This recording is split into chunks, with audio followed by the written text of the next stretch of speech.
proprio per le ragioni che dicevo all'inizio, un'area così di cerniera ma anche centrale rispetto non più periferica.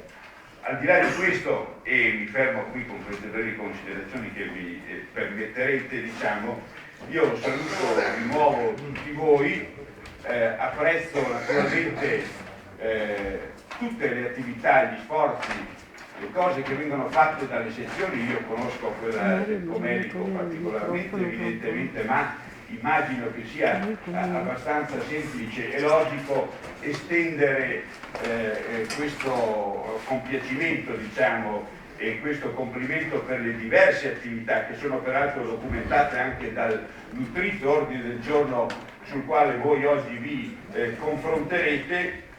Ho visto che tra le altre cose ci sarà la presentazione del progetto sicurezza di montagna e montagna amica, poi la trasformazione del Corpo Nazionale del Soccorso Alpino e Speleologico, per il quale anche noi abbiamo dato adesso come enti un contributo per la nascita di una struttura adeguata anche qui proprio a Santo Stefano di Cadore, e pertanto confidando che poi da questi stati generali, oltre naturalmente sicuramente alle idee che nasceranno, ma anche le prassi, anche, come dire, il lavoro sul territorio poi sia altrettanto significativo ed importante come lo è il lavoro che fa il CAI in tutte le sue sezioni. Io auguro a tutti voi, dandovi di nuovo il benvenuto qua, una giornata proficua e buon lavoro. Grazie.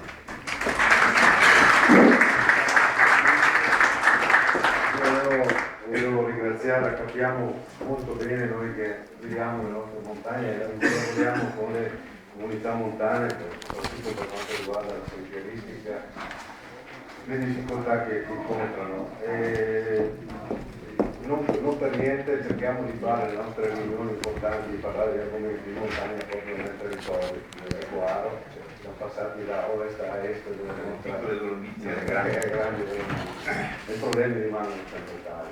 Noi abbiamo qui oggi una targa che può contare poco, tanto comunque un riconoscimento che la Regione Veneto ha dato il 17 di settembre al CAI Veneto come collaborazione. Noi abbiamo cercato di costituire questo gruppo Amici della Montagna in seno al Consiglio regionale non per un discorso corporativo, per un discorso proprio per stare vicino alla gente di montagna, per portare i problemi della montagna a Venezia. Si è parlato subito con l'assessore Barà qualche giorno fa che l'ho incontrato e mi ha illustrato. Ecco, io ho questo che è un po' la riassunto di quello che è il CAI Veneto e che abbiamo dato anche ai nostri appunto, rappresentanti pubblici in occasione poi di questo incontro, questo riassunto di quelle che sono quella che è la nostra fotografia come azione, come rifugio, come quello che è il. Grazie ancora per la. Grazie a voi, buon lavoro. Grazie.